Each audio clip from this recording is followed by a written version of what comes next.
Pas de krach, mais la dégringolade continue en ce début de semaine sur les marchés mondiaux. Aux États-Unis, Wall Street a ouvert en nette baisse, en cause l'abaissement de la note des États-Unis par l'agence de notation Standard & Poor's.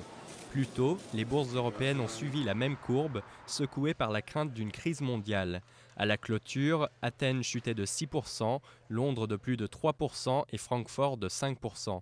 À Paris, le CAC 40 a connu une 11e séance de baisse consécutive du jamais vu. Dans la nuit de dimanche à lundi, les places asiatiques avaient été les premières à réagir négativement. La plupart ont terminé en forte baisse. Après le choc initial, je pense que les affaires vont reprendre. Même si les États-Unis ont perdu leur note AAA, ce n'est pas la fin du monde. Le monde survivra à ce choc.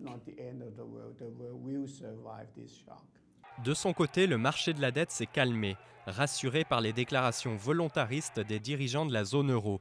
Le président français Nicolas Sarkozy et la chancelière allemande Angela Merkel ont renouvelé dimanche soir leur engagement de mettre en œuvre pleinement l'accord conclu à Bruxelles le 21 juillet dernier. Pour sa part, la Banque centrale européenne a laissé entendre qu'elle allait racheter de la dette italienne et espagnole sur les marchés. Ceux qui s'interrogent sur les marchés, qui investissent, qui spéculent, ne doivent avoir aucun doute et ne peuvent pas s'introduire dans une éventuelle faille dans cette affaire. Ça a été réaffirmé et on ne peut pas faire plus fort et plus puissant que l'accord du couple franco-allemand d'hier soir. Et il n'y a aucune ambiguïté sur la détermination de la BCE à aller sur un terrain sur lequel elle allait évidemment peu jusqu'à présent.